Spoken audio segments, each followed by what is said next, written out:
Good afternoon and welcome to Lifelong Learners. And I'm your talk show host, Terrence Perry. And thanks for joining me this evening. Also have my producer, Amnon. Hello. Good, Amnon. We're gonna Oh, move forward with the show today. yeah, yeah. One of the things we're gonna do today is actually I'll be talking about the two books that I have on Amazon.com and on Barnes and Nobles. So we'll get into the first book that I wrote. It's been over a year ago. It's called Coaching in the Game of Life. And in Coaching in the Game of Life, some of you may have seen it on my Facebook page, seen it on LinkedIn, and seen it on Amazon. But Coaching in the Game of Life is actually it's a process of transformation. So I'll talk to you today about the process of transformation, and I'll share a little bit about my transformation and how I transform from in the testimony. It talks about how I transformed from the recovery process from alcoholism to actually becoming a life coach, and so I get into some of the details as to what what that's all about. And coaching in the game of life, it speaks about each area of my life as well as the coaching that I do in other people's lives. So I'm gonna get right into it. And again, we'll be talking about coaching in the game of life. Initially, we'll talk about change management. And one of the things that I had to do was to look at my own life and to see where I needed to change, what things I needed to change about my personality, about my behavior, my attitude toward others, my attitude toward women, and my attitude toward myself. So it kind of goes through an analysis, and a lot of times when we go through an analysis process, we go through looking at what our childhood. So we look at childhood. We look at, I guess, adolescence. We look at deficits, and when I say we look at deficits, we look at shortcomings. So let's take my own life in particular. When I say shortcomings, I as a young child, there was nine kids in my family. So you can imagine with a family of nine, and we had both parents, but in a family of nine, sometimes you may get lost in the mix. There's a whole lot of heads to count. So in my analysis, I felt like I may not have gotten the attention that I wanted because we had a lot of different personality types out of the nine. We had not just personality types, but everybody had different skill sets. So if you didn't have a unique or creative skill, you may not have been noticed as much as you wanted to. And I use that as myself, partly because when I was growing up, I was a stutterer. I stuttered all through from Head Start, kindergarten, first grade, all up until high school. So by me being a stutterer, one of the things that I learned was I'm not going to talk a lot. Matter of fact, when I was in school, I wouldn't even talk. When the teacher asked me to go to the chalkboard to do a problem or work out a math problem, or either to read in class, my answer was I'm not going to do it. Or I didn't even say I wasn't going to do it. I just didn't do it. I wasn't. Part of it was out of fear, part of it was out of shame, and part of it was just, I wasn't going to go up and embarrass myself like that. So I learned to keep my mouth shut. But God works in mysterious ways because, you see me talking today, and sometimes I may not shut up at this point. But during those early years, particularly in my home of nine brothers and sisters, if you couldn't talk fast enough, you wasn't going to get a word in inchwise. So, if you was a stutterer, hey, you had to get to the back of the line because you wasn't going to get a word in. Um, but even by the time I got to be a teenager, one of the ways I coped with that and interacting in my social life was I started drinking. I started drinking at the early age of around 14. I started smoking marijuana around the age of 13. I was working in a tobacco field, and some of the guys that I worked in the tobacco field with, one of the things we did was we would fire up a marijuana joint in the morning before starting work. So that was natural. Um, I was drinking before I started driving. Started driving at 15, but I was already drinking. So by the time I started driving, it was normal for me to drive and have a beer. And in saying that, as a teenager, that it was like a natural process. If somebody bought you beer, you drove down the road drinking a beer, or you went to a party or what have you, you was drinking and driving. For me, it was like getting on a bicycle, riding every day, and that became a 30-year engagement. Me and the alcohol bottle. I drink for over 30 years, but in that process, it wasn't strange to me. It was like it was my lifestyle. I get off work, I drink a beer, I go play basketball. We get a 6 pack, 12 pack after and before. We go party. You drink. That was an everyday occurrence. We cooked out. We drink.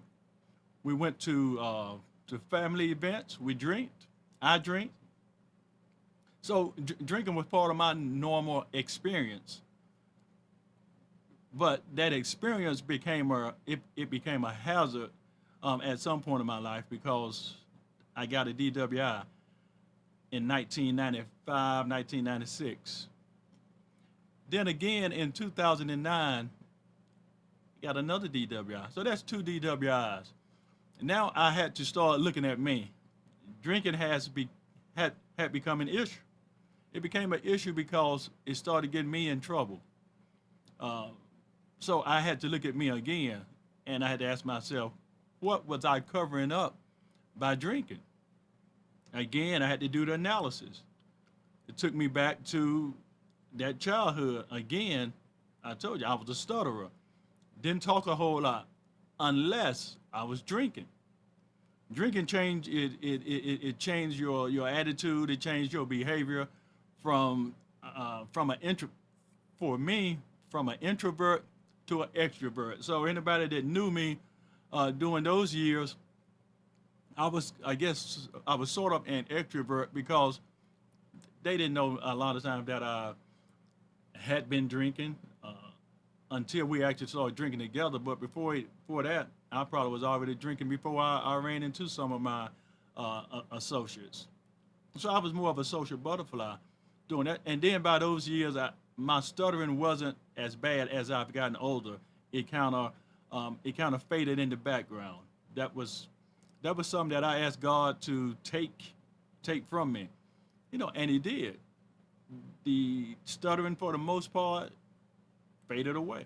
So you didn't do anything about it? You didn't try to train yourself how to talk with that stutter? It just by itself, without you even thinking about it, it went away?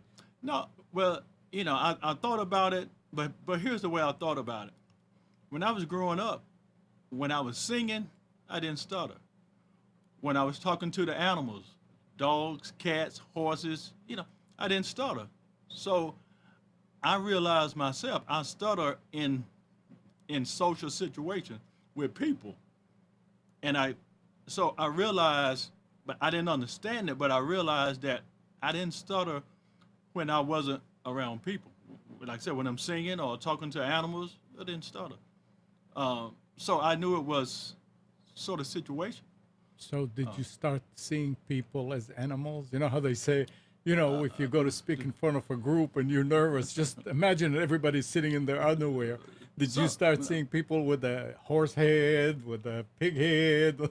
uh, uh, I'll tell you what happened to me was when I I mean, the uh, reason I'm asking, there are a lot of people oh out there yeah. that stutter uh, and they try all kind of different ways well, I to. try it. I tried, but it was the same old.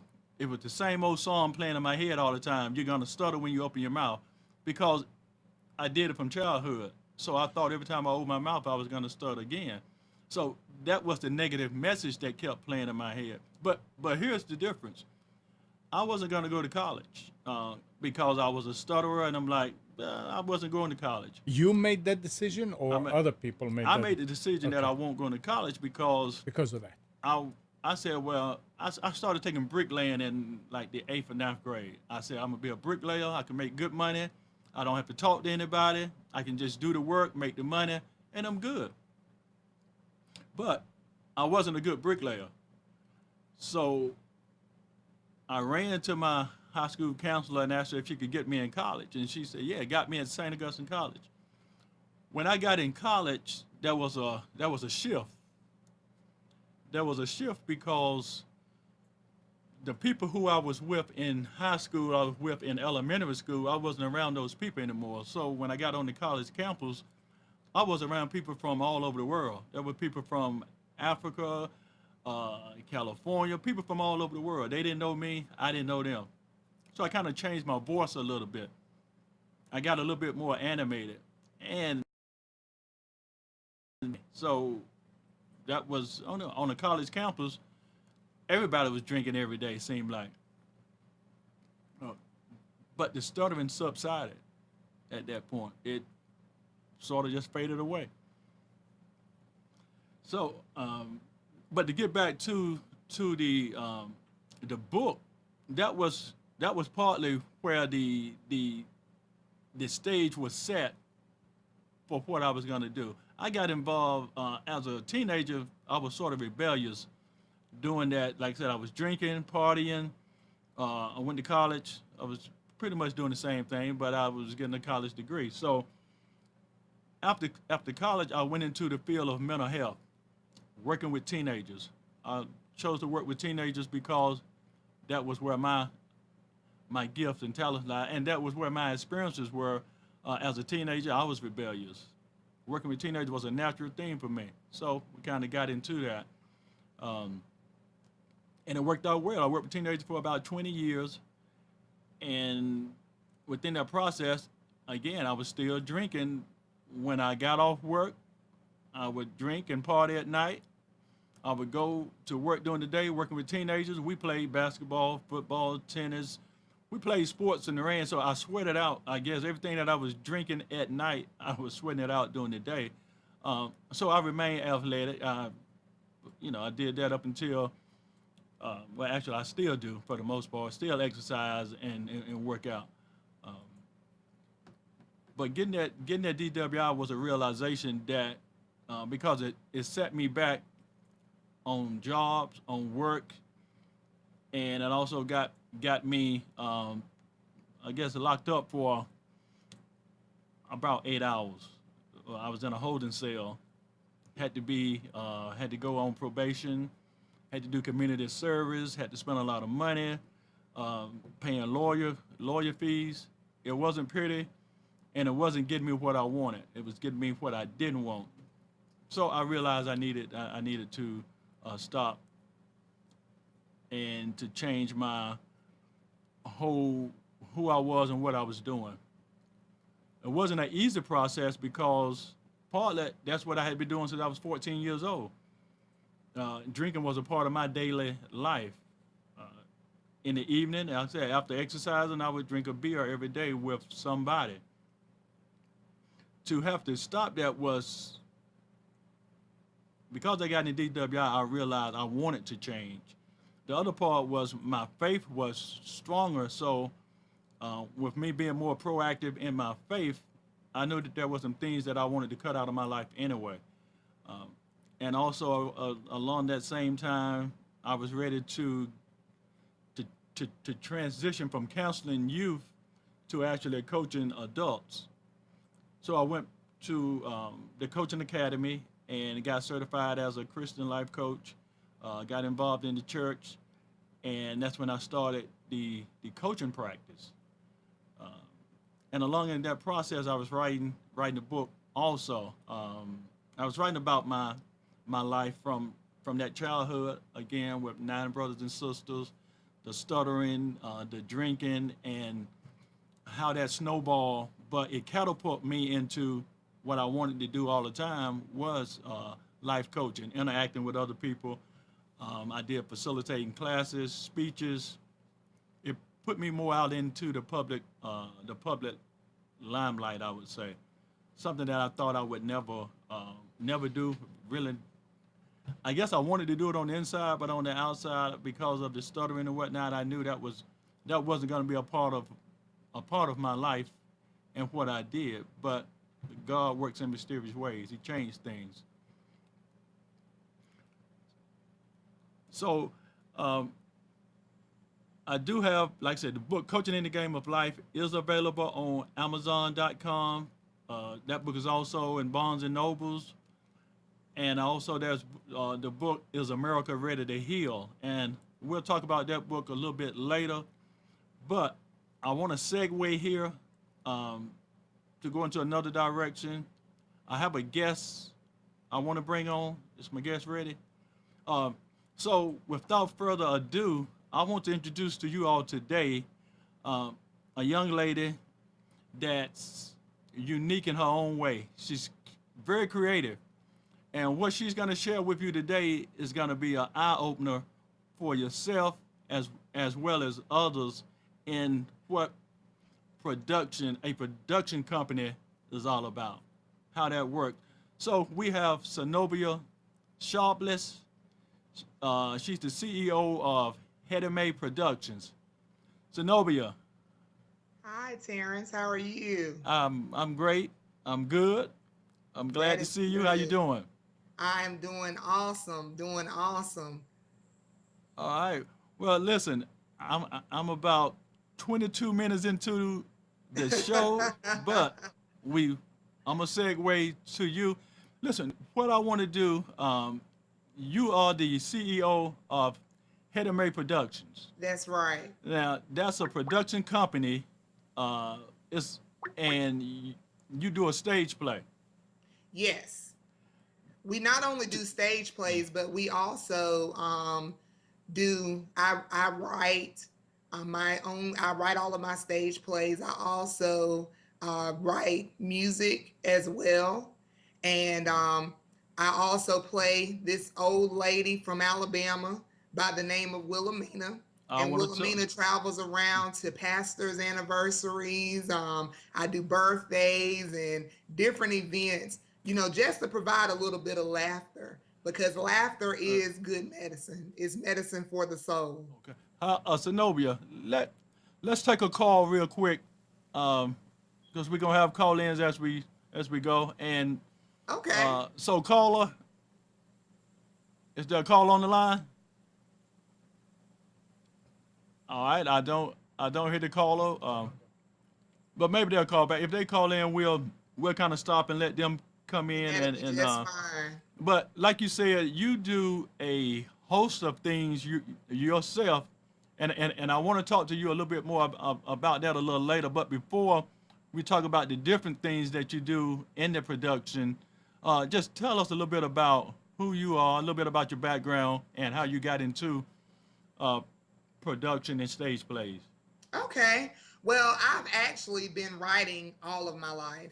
I've been a writer since I can remember. I can remember when I was a small child, and I used to write so much that I would have to I would go to sleep with a pen and a pad by my bedside, because stuff would come to me in the middle of the night, and I would get up in the middle of the night and start writing while everybody else in the house was asleep. So writing has always been in my soul. I've won like different contests and different things of that nature. So I knew that writing was something that I was definitely going to do. But as I got older, I actually gave up on writing, because you know how it is when we become older, like the old people say, we begin to see a different direction than the direction that God wants us to go in. So I stopped writing, but there was a lady that was my mother's godmother by the name, her name was Hattie Watkins, and she was actually dying from cancer at the time that I was giving up on writing. And she called me into her room on her deathbed, and she encouraged me to keep going and to keep on writing.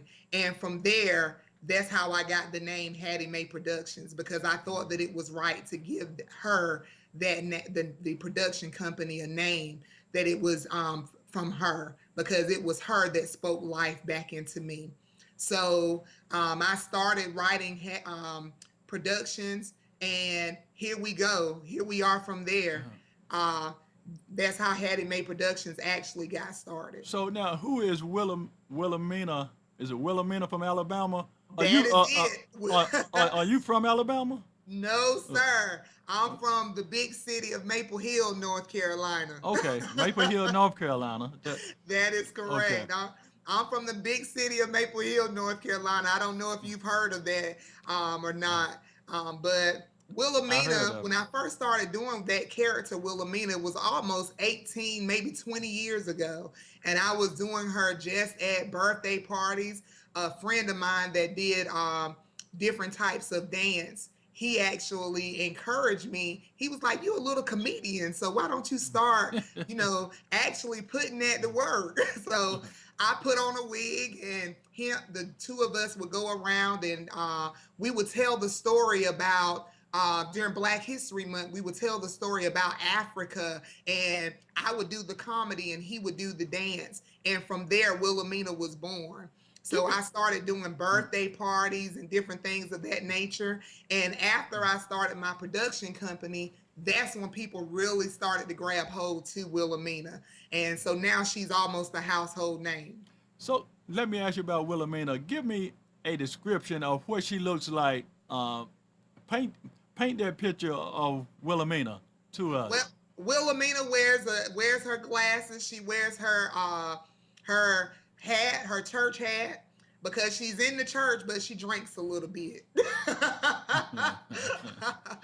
get it um, in, huh? yeah, she's in the church, but she's a little bit. She represents. She says some things that most people are thinking, that a lot of us are thinking, and she uses comedy to bring those things out. And so she wears her church clothes, and to let Wilhelmina know she's fine, but she's a female brown, if you know what I'm saying. Okay. Now is she an elder? Is she an elder in the church? Yes, to let her tell her she's an elder in the church. To let her tell it. Okay. Now also, so that's how you created the Wilhelmina character, Right. um, and she is the main character in the productions, the gospel production plays, or The majority of the productions that I do, she is a main character. I try not to, when I write, I try not to give a lot of focus on Wilhelmina, but because of the style that Wilhelmina brings to the stage, it's difficult to kind of get away from her, because most people want to see Wilhelmina. But in the play that I'm doing, that it will be that's scheduled for March the 11th, there's not just Wilhelmina is not just a star character, but I also have a character by the name of JoJo, because I'm not writing this play by myself. I'm also writing this play with Pastor Kenneth Gray, and he plays the character JoJo. So JoJo and Wilhelmina are main characters, and we also have a magnificent cast that will be also coming along with us as well. okay. So this is what I want you to do for me. I want you to tell. Well, first of all, I want to know what how production works. So I want you to tell me the different hats that you wear. For instance, Oh, I guess wow. you're the producer, you're the producer and the director.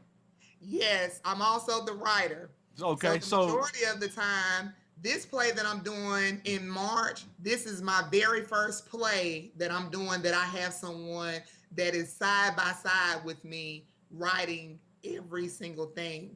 But generally, whenever I put on a production, I'm the writer. I write the majority of the songs. I at least put two songs, maybe even more, of that I've written myself. okay, I also write the entire script. I do all of the teaching.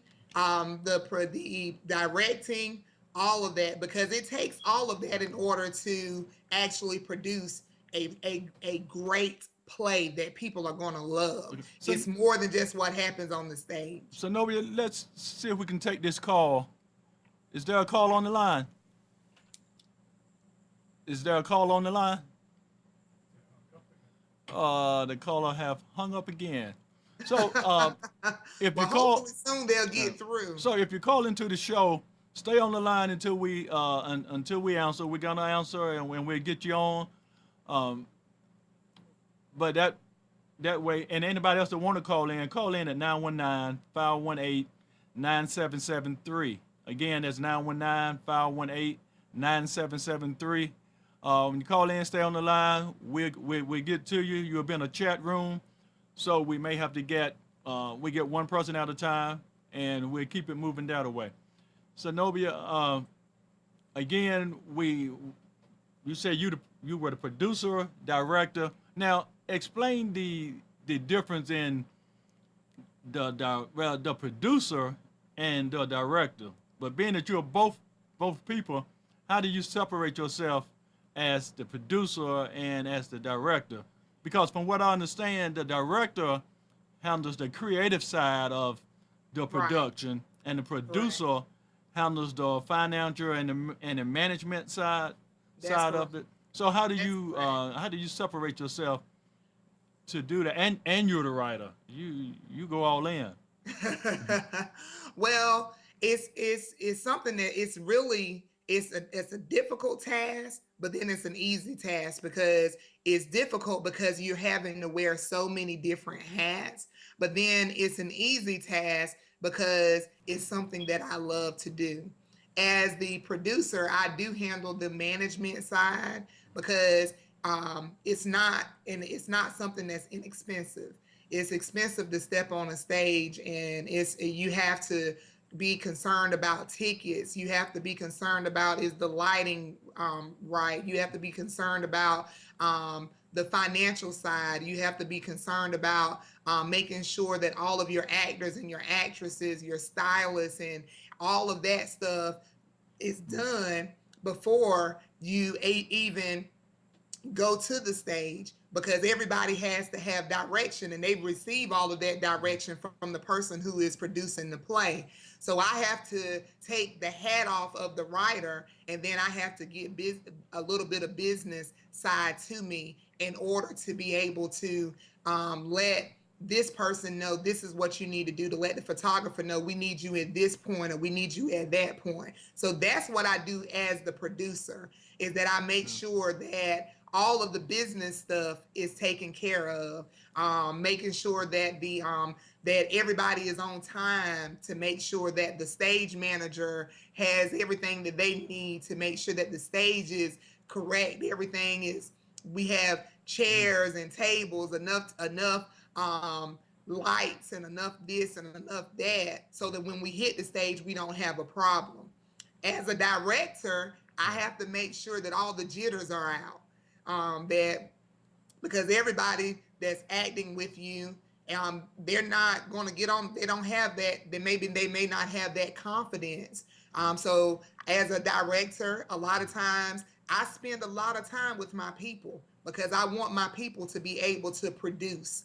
And so I don't just do group sessions of getting ready for a play. I also do one-on-one sessions. If somebody needs a little bit of extra time with me, then I give them that extra time with me, while in the same time learning my part too, so that way I can produce in the play. So Because I'm also you're acting. acting also. Yes. So after the so now you're acting, you're writing, you're producing, you're directing, you're handle, and like you said, you have to handle the venue, the finances, the when you hire I guess do you do a casting call, or how do you cast your characters, or the how do you get people involved in the play? Where do you find them at? The majority of the time, the last two plays that I have done, I actually sought the face of God, because I was just getting What started. does that mean now? That means I asked God for direction. Okay. And I was going to do a casting call, but as I began to pray, He began to give me the people that He wanted me to go to and ask to be in my play. And so when I went to those individuals, each of those individuals gave me a yes. Some of them had never acted before on a stage. Some of them had never done exactly what it is that I do. But when because I let God lead me and He led me to those people, they gave me a yes. No one said no. Everyone gave me a yes, and I was able to actually work with them. And when they hit the stage, you could not tell that they had never acted before. So do you go on college campuses, high school? I mean, where do you find your the people? Even though I God look leading you, He got to lead you where? Yes, I'm also a minister. So I go to various services. I'm a singer. So I'm everywhere. Hmm. And so I may see someone in a service and they may be doing nothing but reading a program or doing something in that service, and God speaks to me and tell me they fit this part. And so I that's where I go. I may see someone on Facebook. I may see someone somewhere in social media. So different places, Hmm. and that's how you find good talent in different places. Okay. So you are a theatrical production That is stage. correct. Okay. And now, so let me ask you: did you have to go to school uh for this, or Most you not? people go to school, but Mhm. I never went to school in order to get taught how to do what I do. It's all given by God. It's God given talent. Was there anyone that you like mentored, that mentored you, or that you followed? In other words, were you in someone else's stage play before you started your own, or you No, just not at all. tell me? I've never even been to a play. So you now are you familiar with the Chitlin circuit, right? Am I familiar? I've I heard of the heard of the Chitlin Chitlin circuit. circuit. I'm not all that familiar with it. Yeah. Okay. I was just wondering, were you doing like a Chitlin circuit, I guess tour? How do you, I guess, how do you set the stage for where you're gonna be doing your plays at? I mean, do you do them all over the United States? Um, So far, we've been because I just started my production company last year, okay. and the first stage play that I did was at Keenan Auditorium in Wilmington. That was actually I did a small play that I dedicated to my community, and I allowed anyone that wanted to be in that play the opportunity to be actually in that play. And we did it at the community building, and it was wall to wall, jam packed. And after I did that play, um, remembering the gift, then I did the play at Keenan Auditorium, God Can Mend on Broken Pieces. That auditorium holds 1,000 people.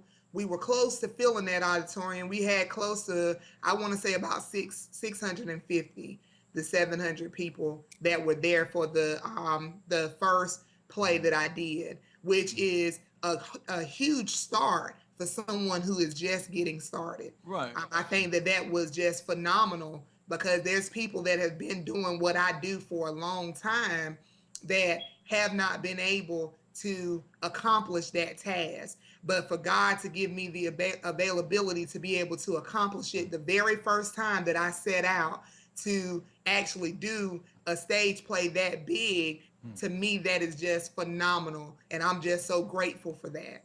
So tell me about the marketing and advertising for that to fill that venue the way you did it, and that being your first one. Tell me a little bit about the marketing and advertising that went into that before the doors ever opened.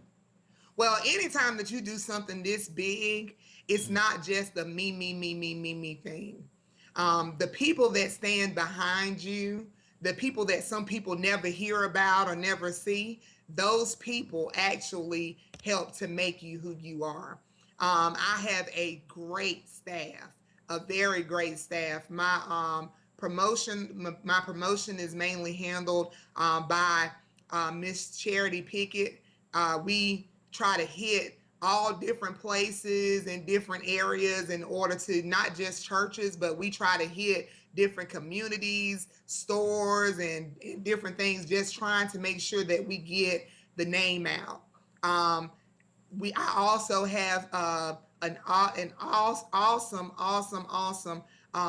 administrative secretary, Kamisha James.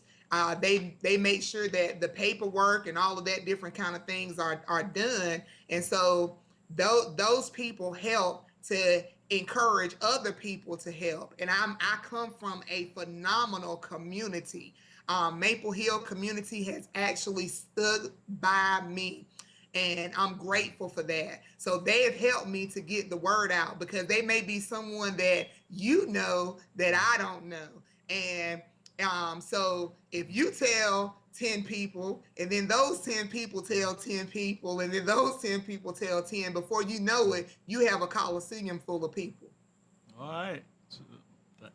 So, let me ask you, in I guess in the production side of it, um, you have to wear, the managers hat, right? Um, Yes.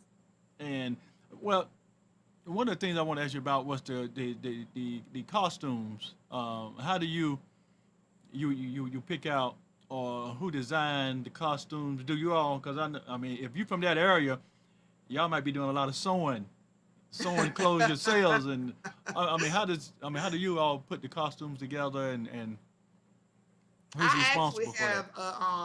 I have a team that actually does that. I have my stylist, Yamaya. She handles a lot of letting me know what needs to be done, and how this person needs to dress, and how this person's hair needs to be done, and how the type of makeup and different things like that. I also have a good stage assistant, Danica Pickett and Tasha Shepard. They handle that, because I'm the type of person, I believe that if you have the right people around you, then they make you look good.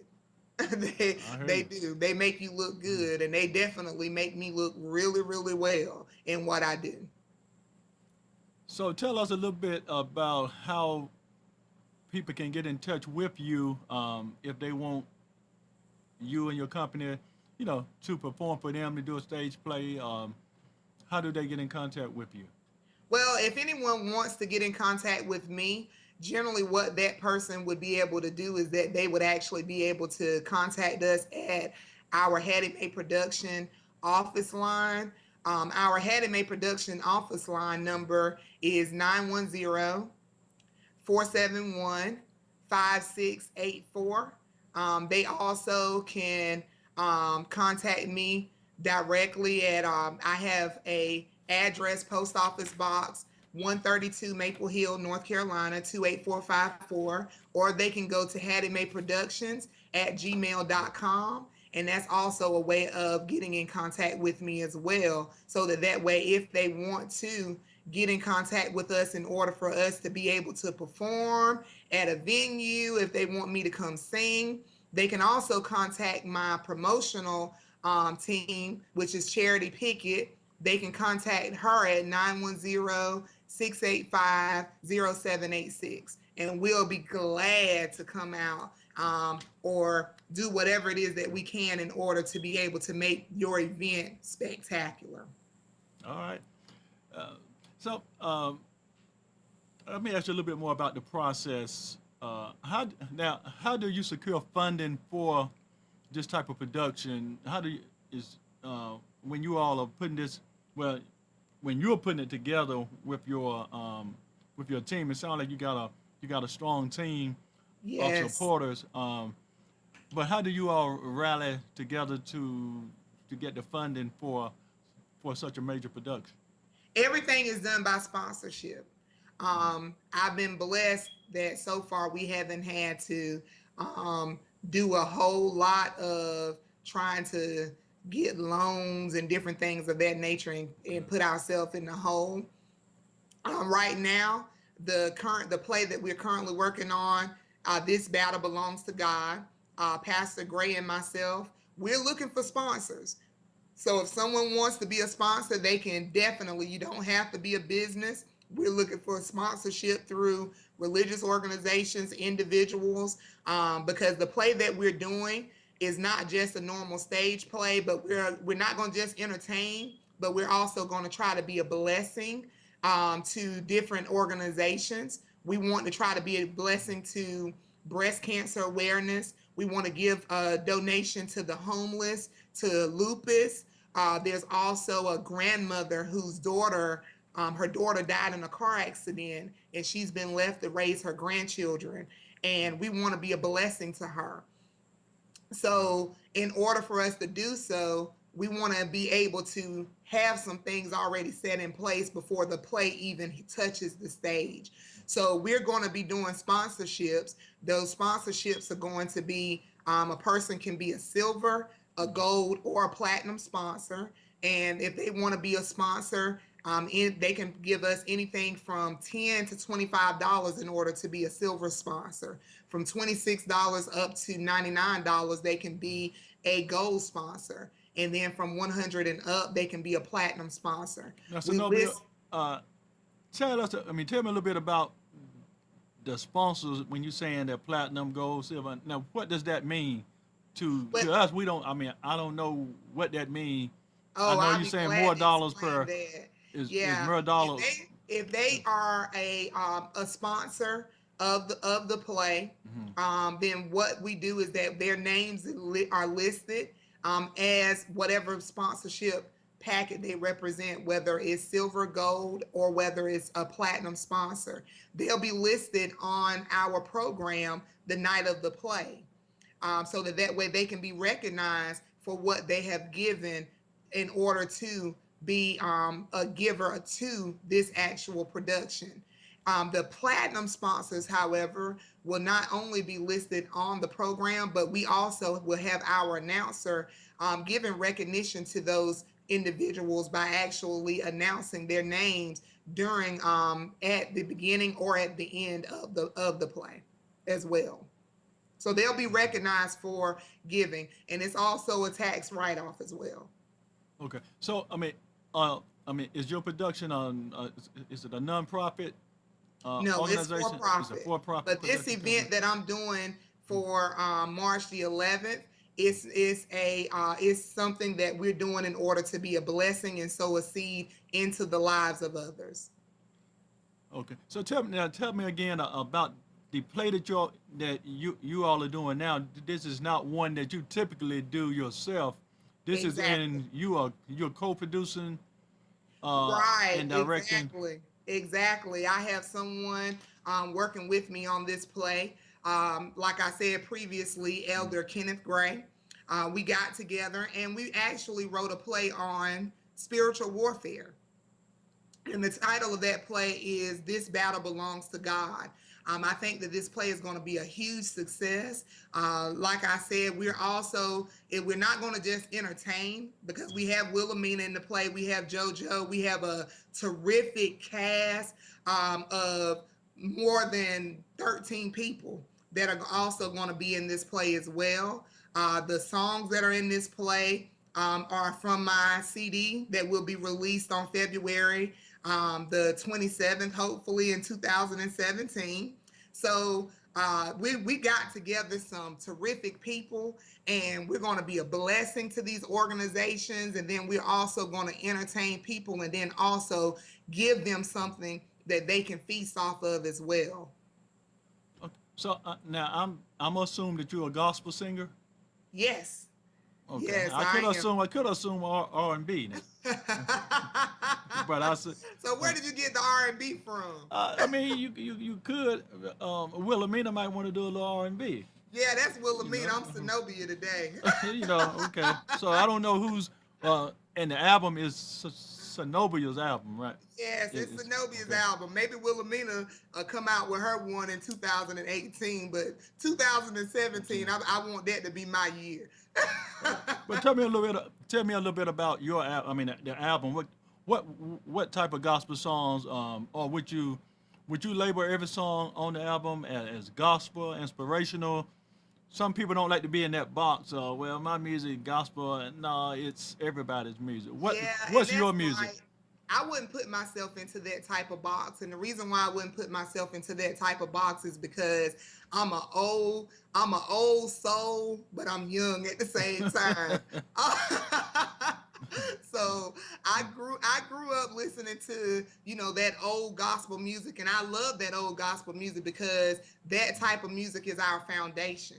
It's our foundation, and I would be, less of a person to steer myself away from that foundation, because that foundation was what grounded me. So I love that old school music. I also love the contemporary, the inspirational as well. So my CD, God Gave Me Messiah, is dedicated to my son, Messiah. The name Messiah means Savior, Savior. and I had to name the CD after my son because I feel that God gave him to me in order for him to save me. He was my little savior. So the title of the CD is basically a dedication title just to him. But it's some powerful songs on this CD. You're Never Too Young. I Don't Want to Miss Heaven Over Little Things. When God Works. Alone. We have some powerful songs, and I'm working with a You want to phenomenal call in? production um, Let's do a. assistant. Can we do a call in? Yeah, we sure can. Caller? Is there a call on the line? Somebody's calling and hanging up, but we'll let them do that today. Uh, Oh, okay. Listen, I didn't mean to cut you off, but I did want to get a couple of some of the callers in. But when you're talking about your music, um, what song what song do you like the best on the album? Oh, wow. That was a hard one. Not, well, you know, uh, That was a hard one eh, because I'm gonna tell you, I haven't actually made that decision yet. I've been mm, trying to decide. I have this song that's also going to be in the play. That's going to be sung in the play, can I and get a the sound bite? title of that song is "Lord Help Me to Stand." Can I get a sound bite? Can you get a little bit of Can I it? get a little bit of it? Just a sound bite, so we can Nah, see. I don't want to give a little bit of. I don't want to We give a want little bit of look that. if we're gonna buy the CD, we want to know what we getting. You'll I mean, we want to definitely know a get. little something, something. We'll be actually doing a release of one Yeah. of the songs this month. As a matter of fact, within the next 2 weeks, you'll be hearing that song very, very soon. The title of that song is "This World." So we'll be using it as a marketing tool for the play. And then right after that comes out, then we'll also be um, releasing our music video as well, Of the that same will song. be shot by Marcus Ballard and Chili Will, from that also has his own production company. So we are making some phenomenal changes to the production era and also to the music era as well with Hattie Mae Productions. Okay, how to make production. Now you say that you just produced. I mean, you just did this last year, or was that the Hattie Mae stage play? Hattie Mae Productions is actually a year old. We're Okay. going on our first 2 years.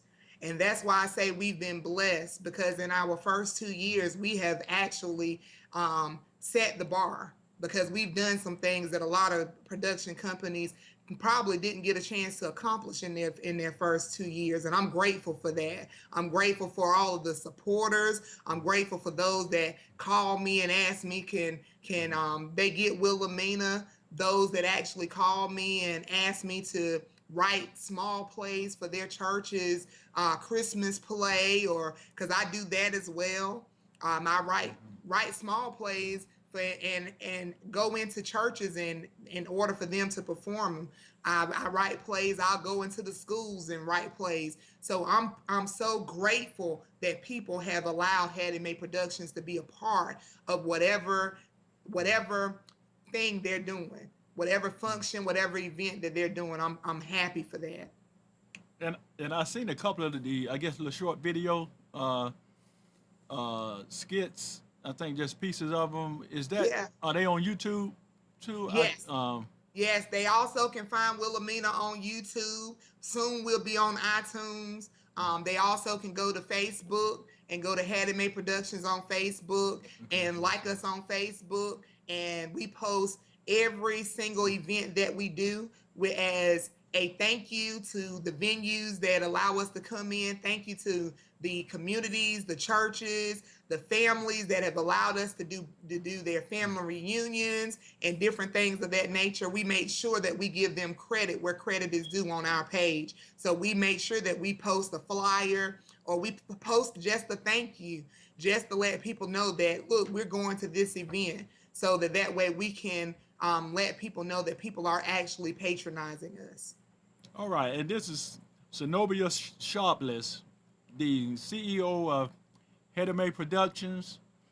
Again, that you said that you all have a stage play that's coming out Right. in that's March That's on March at the Paramount Theater in Goldsboro, North Carolina. oh, That's 139 South Center Street in Goldsboro. It's downtown Goldsboro. So if anybody wants, the tickets will be available very, very soon. okay. So you can like us on Facebook, and that way you can get information in reference to when those tickets will be released, so that way you can definitely get you a seat. You don't want to miss this play. It's going to be great. Now, will you all be bringing this play to Raleigh also? Hopefully, you're going to invite us to Raleigh. I will. We can definitely. We need to make that happen. You Yes, know. we definitely. Uh, That's one thing that we are looking to accomplish. So please, please, we're looking to get to Raleigh. We're looking to get to Raleigh. The Paramount Theater holds 500 seats. So when you hear about these tickets going on sale, you don't want to miss it. You definitely don't want to miss it because this play is great. I have heard nothing but good feedback in reference to what we're doing, and every play gets better and better. So this play is something that you definitely don't want to miss. It's getting better and better each and every single time that we step on the stage. all right, Zenobia. Listen, I want to thank you not for just being on the show, but for the work that you're doing, because to wear that many hats and to put a production uh, company and play together yourself, it's a but it's not just a task that you just wake up one morning and say I'm gonna do.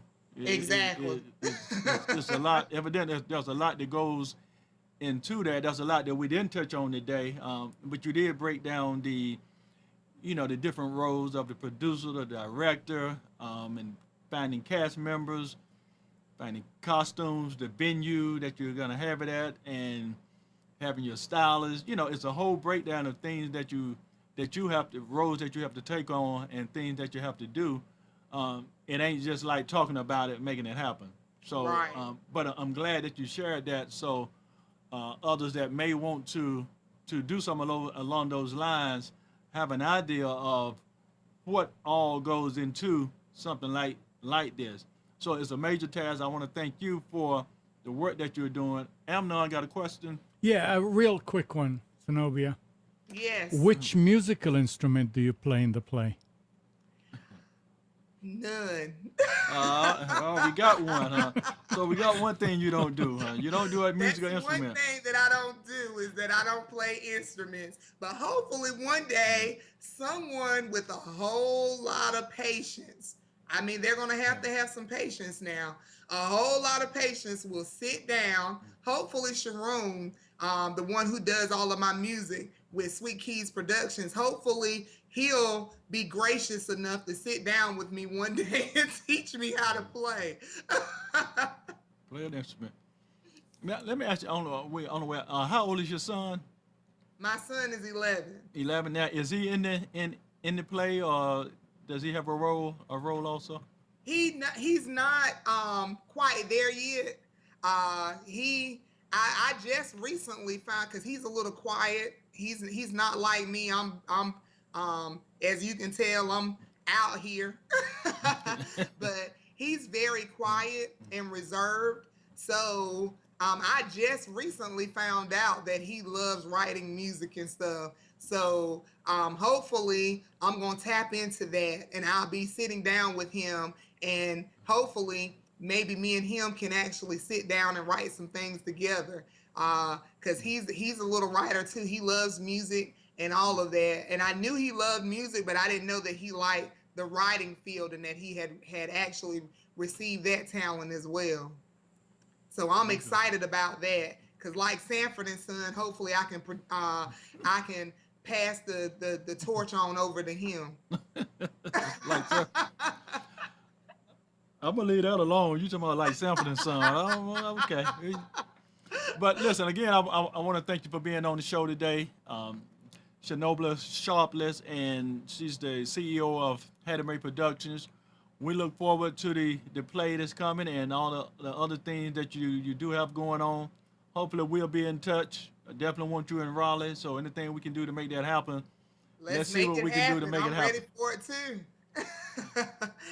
All I'm right. definitely ready for it as well. So yeah, let's make that happen. All right, so we'll do that. And I wanna thank the audience for viewing and listening in today. If you didn't catch the show live, right, we'll be on demand later. A couple of hours later, you can go on demand and watch the show on NissanCommunications.com. It'll be available. Thanks. We'll be back next Tuesday.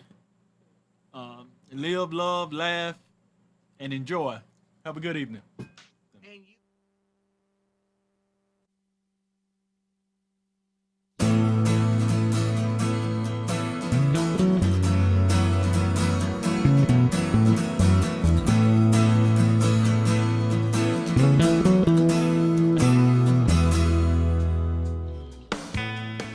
You're tuned to the Nissan Communications Network.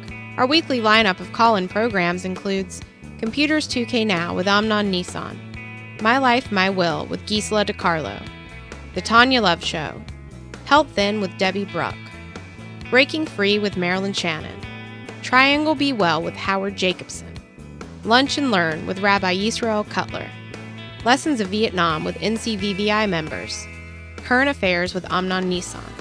And if you tuned in too late, you can always watch each program in its entirety or download an MP3 audio file of it in the archives section on NissanCommunications.com. Don't forget to subscribe to our YouTube channel, follow us on Twitter, and like us on Facebook. Sponsored by Atomos.com, makers of quality video recorders and converters, CarolinaApparel.com, and DeltaForce.net.